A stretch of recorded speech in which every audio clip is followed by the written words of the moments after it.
잠깐 기도하시겠습니다. 우리 모두가 주님으로부터 힘을 얻게 하옵소서. 시온의 대로가 우리 마음에 있게 하여 주옵소서. 우리의 섬김과 헌신을 통해서 주님의 이름이 높아지게 하옵소서. 예수님의 이름으로 기도하옵나이다. 아멘. 옆에 분하고 인사하십시다. 안녕하세요. 반갑습니다. 환영합니다. 엘리야가 오늘 본문에 등장합니다. 성경에서 엘리야는 큰 선지자입니다. 그런데 이 엘리야의 출발은 작습니다. 하나님이 큰 선지자 엘리야를 키우실 때 아주 작은 것으로 그를 성장시키셔요. 열왕기상 17장과 18장에 나오는 엘리야의 모습이 너무 대조적입니다. 17장에 나오는 엘리야는요, 그릿 시냇가에 숨어 살면서 까마귀를 통해서 먹고 살아요. 까마귀를 통해서 음식을 공급받지요. 그렇게 그릿 시냇가에 살다가 시냇가의 물이 다 말라버립니다. 그러니까 하나님이 엘리야에게 사르밧으로 가라고 하셔요. 사르밧에서는 한 과부를 통해서 작은 떡 한 조각을 받아 먹지요. 이것을 보면 엘리야가 너무 초라합니다. 너무 작아요. 그런데 17장 마지막 부분을 보시면 이 엘리야가 죽은 사람을 살려냅니다. 그리고 18장에 가서는요, 엘리야가 갈멜산으로 올라가서 바알 선지자 450명하고 아세라 선지자 400명하고 결투를 벌여요. 엄청나게 큰 선지자의 모습을 보여주죠. 하나님은 엘리야를 갈멜산에 세우시기 전에 그릿 시냇가로 보내셔요. 사르밧으로 보내셔요. 높은 곳에 세우기 전에 낮은 곳에 숨어 있게 하시지요. 사람들 앞에 세우기 전에요, 사람들 없는 곳에 숨어 지내게 하셔요.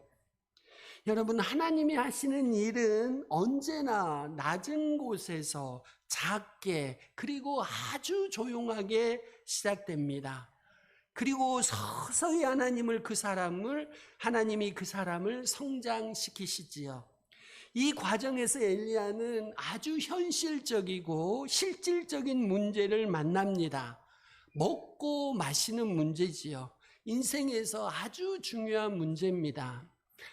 소홀히 할 수 없는 것 아니겠어요? 생존과 직결되어 있으니까요. 생명과 연관되어 있습니다. 먹고 마실 것을 얻는 것, 인생에서 이 공급이 너무나도 중요하지요. 이 공급이 끊어지면 저나 여러분이나 약해질 수밖에 없어요. 그런데 엘리야는요, 공급하시는 하나님을 경험하며 성장하지요. 하나님은 까마귀들을 통해서 엘리야에게 먹을 것을 공급하셔요. 사르밧 과부를 통해서 그에게 먹을 것을 공급하시지요. 이후에 열왕기상 19장에 가서 보시면 엘리야가 로뎀나무 아래서 그냥 덜컥 쓰러져 버리죠. 이때도 하나님은 천사를 통해서 그에게 먹을 것과 마실 것을 공급하십니다. 이렇게 엘리야는 먹는 문제를 통해서 하나님을 경험해요. 작은 까마귀들이 물어다 준 작은 떡과 고기들, 사르밧 과부가 만들어준 작은 떡 하나, 천사가 주는 작은 떡과 물, 하나님의 손길을 경험하지요. 이 과정을 통해서 그는 서서히 큰 선지자로 성장해 나갑니다. 여러분, 조급한 마음이 위험합니다. 힘들어도 늦어도 거칠어도 과정을 잘 거치셔야 해요. 그래야 안전합니다. 낮은 곳으로 높은 곳으로 가시고, 약한 것에서 강한 것으로 가시고, 작은 것에서 큰 것으로 가십시오. 이것이 좋습니다. 그리고 여러분이 높아지면 다시 낮아지시고, 강해지면 다시 약해지시고, 커진 후에는 다시 작아지셔야 돼요. 이것이 여러분이 안전하고 평안한 길입니다. 두 번째입니다. 하나님은 가난을 선용하심으로 축복하십니다. 엘리야 가난하지요? 말할 것 없이 가난합니다. 가진 것이 없어요. 그런데 하나님은 그의 가난을 선용하심으로 그를 축복하시지요. 사르밧 과부 어떻습니까요? 그녀 슬프지요. 남편을 잃었습니다. 게다가 먹을 것도 없어요. 벼랑 끝입니다. 그런데 하나님은 그녀의 가난을 통해서 그녀의 가난을 선용하심으로 이 여인을 축복하십니다. 사르밧 과부는 통에 남은 마지막 가루하고 병에 남은 마지막 기름으로 음식을 만들어 먹으려고 하지요. 아들과 함께 먹고 죽기 위해서 지금 나뭇가지를 줍고 있습니다. 인간적으로 보면 이 사르밧 과부는요, 비참하지요. 인생 파산 직전이지요. 모든 것이 끝났다고 생각하는 바로 그 순간입니다. 그런데 이 순간에 하나님이 그녀에게 엘리야를 보내시는 겁니다요. 이것을 보니까 하나님은 우리 인생의 벼랑 끝에서 일하십니다. 벼랑 끝에 선 우리를 찾아오셔요. 그리고 우리의 가난을 선용하시지요. 우리의 문제를 선용하십니다. 사르밧 과부에게는 과연 어떤 희망의 실마리가 있었을까요? 그것은 바로 그 이 여인의 믿음입니다. 믿음. 먼저 그녀의 고백을 보면 그녀에게 믿음이 있는 것을 알 수가 있어요. 우리 12절 말씀 같이 한번 읽어보려고 합니다. 12절. 이 여인이 어떤 고백을 하는지 한번 보십시다. 같이 읽습니다. 시작. 그가 이르되 당신의 하나님 여호와께서 살아계심을 두고 맹세하노니 나는 떡이 없고 다만 통에 가루 한 움큼과 병에 기름 조금뿐이라. 내가 나뭇가지 둘을 주워다가 나가 나와 내 아들을 위하여 음식을 만들어 먹고 그 후에는 죽으리라. 지금 이 여인이 하는 말을 보십시오. 당신의 하나님 여호와께서 살아계심을 두고 맹세하노니. 이 여인에게 믿음이 있습니다. 또한 그녀의 순종을 보면 그녀에게 믿음이 있는 것을 확인할 수 있어요. 우리 15절 말씀 보면 그녀의 순종이 나오는데요. 같이 한번 읽습니다. 시작. 그가 가서 엘리야의 말대로 하였더니 그와 그의 식구가 여러 날 먹었으나. 본문에서 담긴 보물은 15절에 있는데요. 그가 가서 엘리야의 말대로 하였더니. 성경에는요, 엘리야의 말로 나와 있지요, 15절에. 그런데 이 여인은 엘리야의 말을 누구의 말로 받은 거예요? 하나님의 말씀으로 받았습니다. 그리고 그대로 순종하지요. 본문에 보면 이 여인에게 믿음이 있습니다. 그녀의 고백에 믿음이 담겨 있고요. 그녀의 순종에 그녀의 믿음이 담겨 있습니다. 이후에 사르밧 과부는 엘리야를 통해서 하나님의 말씀을, 약속의 말씀을 듣지요. 떡 한 조각을 먼저 하나님의 사람에게 줘라. 그러면 기근이 끝날 때까지 통의 가루와 기름의 병의 기름을 공급해 주시겠다. 하나님이 약속하셔요. 하나님의 말씀 속에는 약속이 담겨 있습니다. 소망이 담겨 있습니다. 그래서 우리에게 중요한 것은 상황과 환경을 바라보는 것이 아니고 약속의 말씀을 붙잡는 것입니다. 여러분의 형편이 아무리 어려워도 상황과 환경에 낙심하지 마시고 하나님의 말씀을 붙잡으시기를 바랍니다. 하나님은 바랄 수 없는 중에 하나님을 바라보기를 원하시지요. 우리의 믿음은 도대체 무엇이겠습니까? 바랄 수 없는 중에 하나님을 바라보는 것입니다. 지금 경제적으로 어렵다고 실망하지 마십시오. 모든 것이 끝났다고 느껴질 때 여러분이 하나님을 바라보십시오. 하나님이 끝났다고 말하시기 전에는 아직 끝난 것이 아닙니다. 믿음은 벼랑 끝에서 더욱 빛을 발합니다. 편안할 때 다들 믿음 좋아 보이지요? 그때는 믿음의 능력이 나타나지 않아요. 벼랑 끝에 섰을 때 우리의 믿음이 더욱 빛을 발합니다. 사르밧 과부는 믿음을 가지고 있어요. 그래서 하나님은 그 믿음을 보시고 그녀를 축복하시지요. 모든 것을 변화시키셔요. 그래서 믿음이 귀합니다. 믿음을 가진 사람은 무한한 잠재력을 갖고 있어요. 그 잠재력은 하나님의 전능하심과 하나님의 전지하심에서 나오는 잠재력입니다. 그러니 저와 여러분이 믿는 자가 되시기를 바랍니다. 믿으면 기적이 일어나니까요. 세 번째입니다. 하나님은 우리가 소유한 작은 것을 통해서 문제를 해결하셔요. 엘리야가 사르밧 과부에게 처음 부탁했던 것은 물이죠. 물. 엘리야가 지혜롭습니다. 처음에 부탁한 것은 그래도 현실적으로 가능한 것입니다. 물도 많이 가져오라고 안 했어요. 조금 가져오라고 부탁합니다. 여러분, 하나님이 여러분에게 무엇인가 부탁하실 때 여러분이 할 수 없는 것을 부탁하지 않으셔요. 우리가 할 수 있는 것을 부탁하십니다. 사르밧 과부가 물을 가지러 갈 때 다시 엘리야가 그녀를 부르지요. 그리고 이번에는 떡 한 조각을 달라고 합니다. 엘리야가 거듭해서 사용하는 언어를 보십시오. 많은 것을 달라고 하지 않습니다. 내 손에 떡 한 조각입니다. 사르밧 과부에게 가능한 것이지요. 하지만 사르밧 과부는 기가 막히지요. 가능하긴 하지만 기가 막힌 부탁입니다. 그 떡 한 조각은 그녀가 소유한 전부이기 때문이죠. 여기서 여러분이 기억하실 것이 있습니다. 하나님은 우리가 소유한 것을 통해서 우리의 문제를 해결해 주셔요. 다른 사람의 돈을 갖다가 우리 문제 해결해 주지 않으십니다. 우리가 가진 것을 통해서 우리의 문제를 해결해 주셔요. 우리가 소유한 것으로부터 우리를 축복하시죠. 우리가 갖고 있는 것이 크고 작고의 문제가 아닙니다. 많고 적고의 문제도 아닙니다. 중요한 것은 우리가 무언가 소유하고 있다는 것이고 그것을 통해서 하나님이 우리를 축복하신다는 것이지요. 그러니 여러분이 아무것도 없다고 말하지 마십시오. 돌아보면 여러분에게도 물이 있을 것이고 돌아보면 여러분에게도 작은 떡 한 조각을 만들 수 있는 가루와 기름이 여러분에게 있다니까요.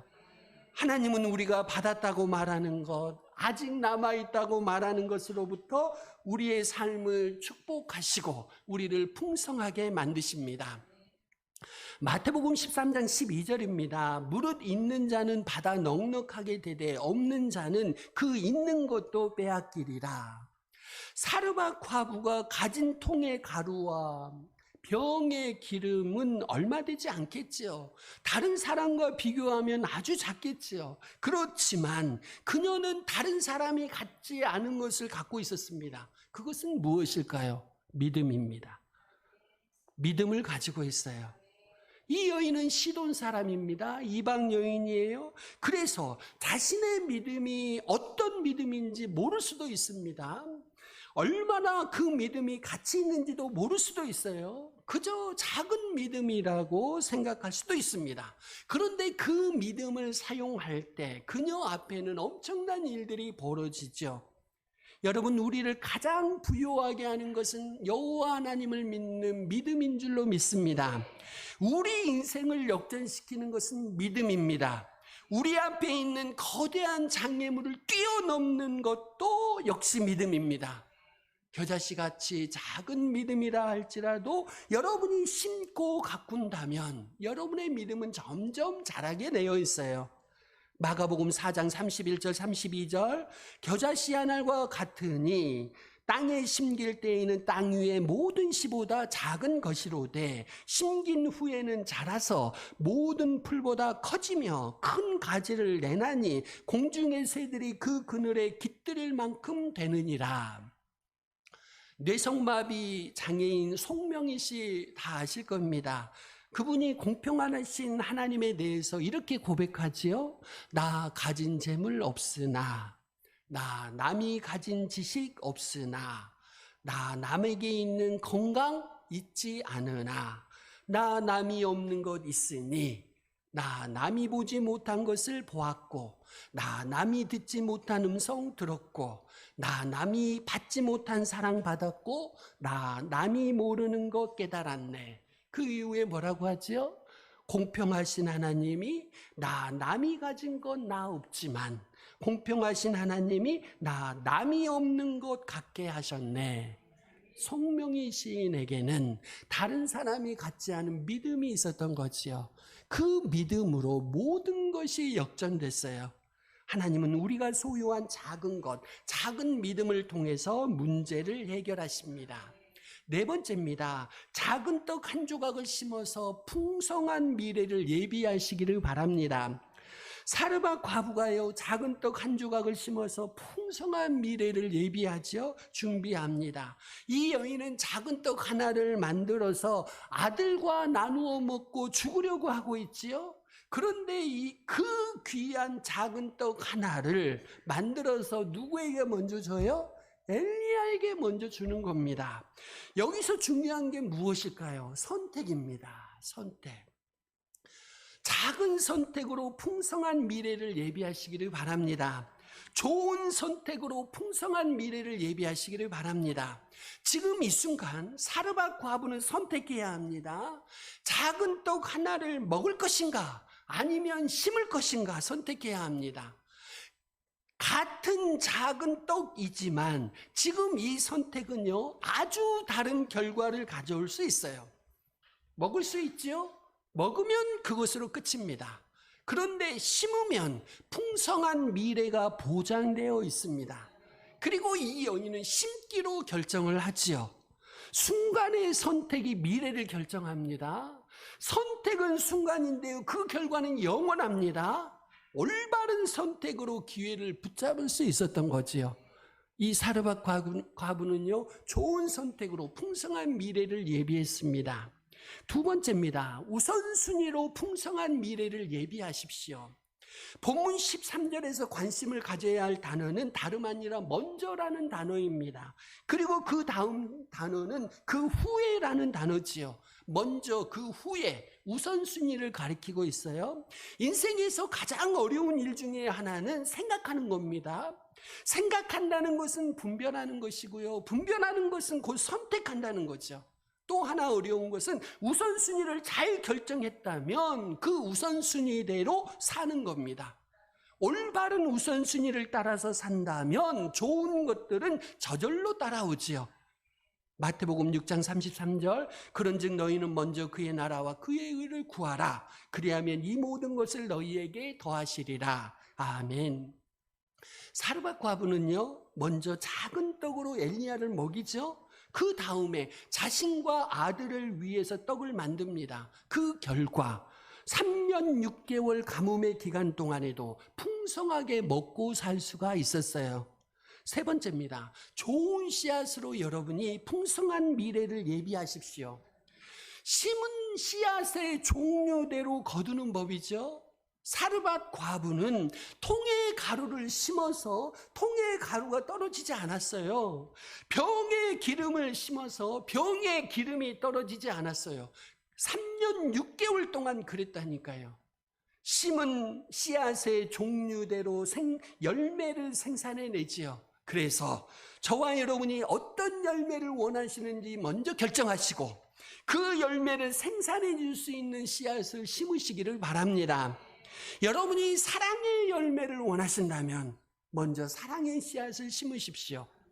존경의 열매를 원하신다면 먼저 존경의 씨앗을 심으십시오.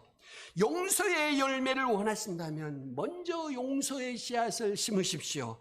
풍성한 물질을 원하신다면 먼저 물질의 씨앗을 심으시기를 바랍니다. 사랑하셔야 사랑받습니다.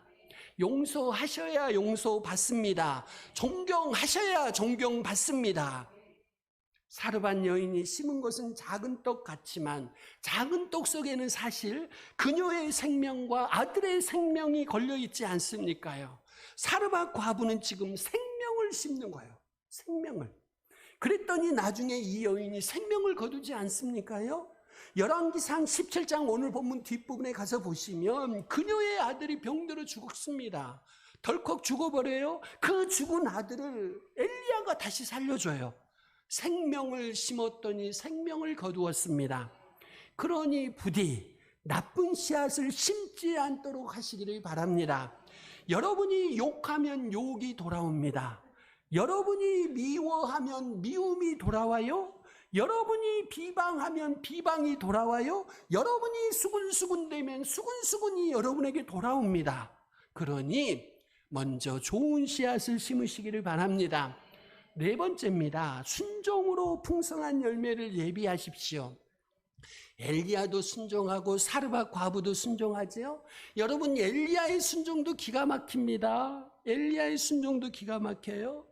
떡 한 조각 먹고 죽으려고 하는 과부 아닙니까요? 그 과부한테 그 떡을 달라고 해요? 아니, 엘리야가 하루 이틀 산 거 아니잖아요. 눈치코치가 없는 사람이 아니죠. 엘리야도 상황을 다 알죠. 버젓이 알아. 엘리야도 눈치코치가 있는데 그렇게 말하는 것은 너무 힘든 일이에요. 먹고 죽으려고 하는 그 떡을 나한테 주시오 말하기가 쉬웠겠느냐는 거죠. 그런데 하나님이 하라고 하신 일이니 그렇게 하죠. 사르밧 과부의 순종도 두말할 것이 없이 힘들지요. 하지만 그녀는 순종해요. 하나님의 약속을 믿고 순종해요. 그리고 두 사람은 순종의 결과를 얻습니다. 축복을 받습니다. 여러분이 순종하면 여러분 자신뿐만 아니라 여러분의 자녀와 여러분의 생활 환경이 복을 받는다고 성경은 말씀하고 있습니다. 신명기 28장 2절부터 6절 이렇게 말씀합니다. 내가 내 하나님 여호와의 말씀을 청종하면 이 모든 복이 내게 임하며 내게 이르리니 성읍에서도 복을 받고 들에서도 복을 받을 것이며 내 몸의 자녀와 내 토지의 소산과 내 짐승의 새끼와 소와 양의 새끼가 복을 받을 것이며 내 광주리와 내 떡반죽 그릇이 복을 받을 것이며 네가 들어와도 복을 받고 나가도 복을 받을 것이니라 약속해 주셨습니다. 다섯 번째입니다. 섬김으로 풍성한 미래를 예비하시기를 바랍니다. 사르밧 과부는요, 본문에서 섬기면서 풍성한 미래를 예비하죠. 엘리야는 섬김을 받습니다. 사르밧 여인의 섬김을 받아요. 엘리야의 생애 가운데 가장 받기 싫은 섬김입니다. 거절하고 싶은 섬김이에요. 아니, 먹고 죽으려고 하는 그 떡을 누가 먹고 싶겠어요? 여러분이라면 먹고 싶겠어요?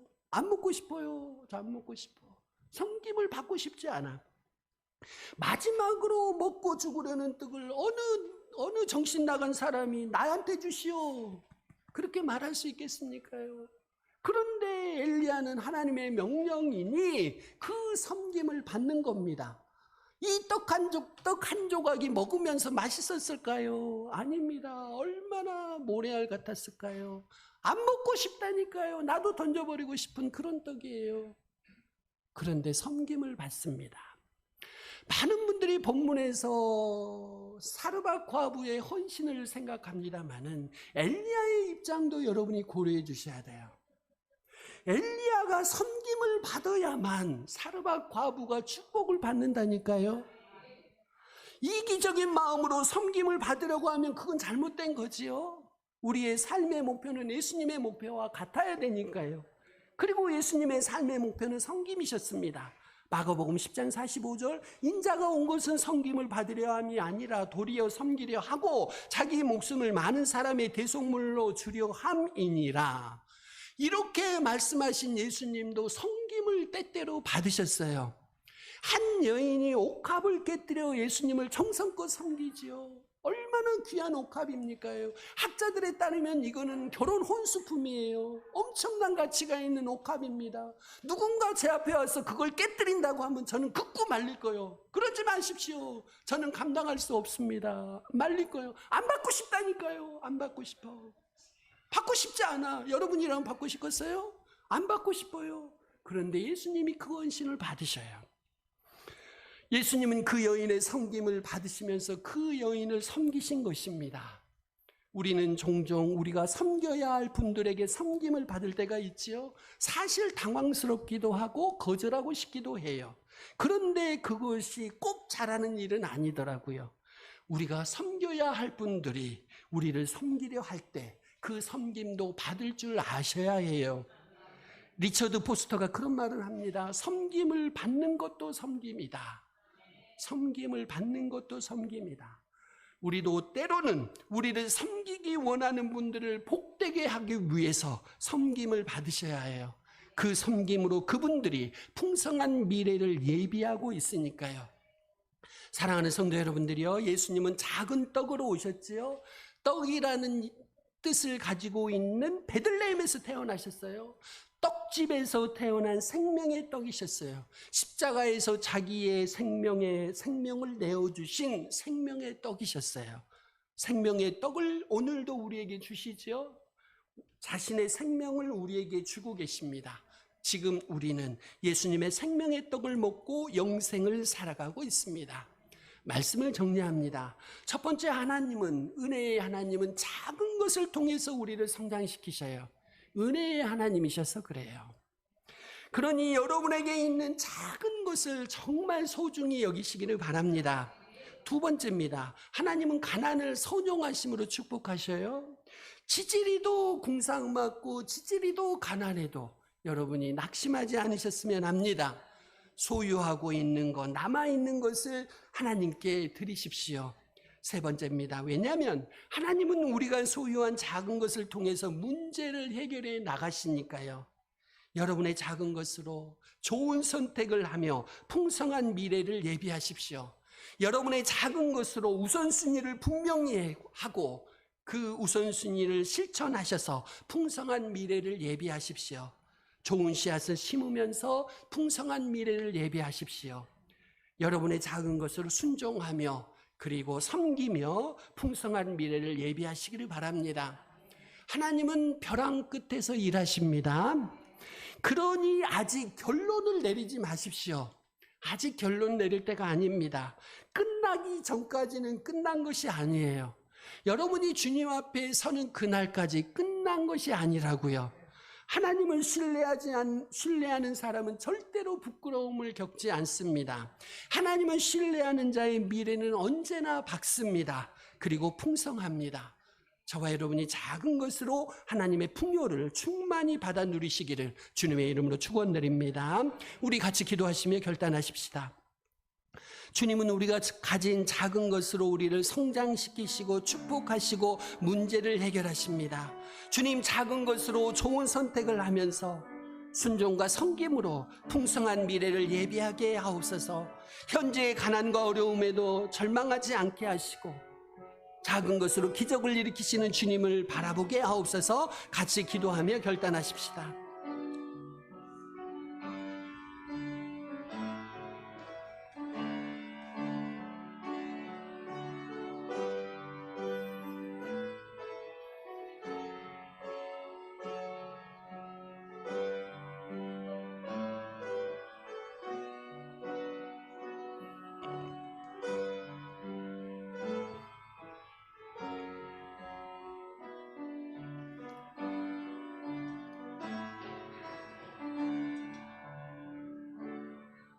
아버지 하나님, 감사합니다. 우리가 가진 작은 것으로 우리를 성장시키시고 축복하시고 문제를 해결하시니 주님 감사합니다. 내게 허락하신 작은 것으로 좋은 선택을 하게 하시며 순종하며 섬기며 풍성한 미래를 예비하게 하옵소서. 작은 것으로도 기적을 일으키시는 우리 주님, 은혜의 주님을 바라보며 용기를 얻게 하옵소서. 예수님의 이름으로 기도합니다. 아멘. 구태규 목사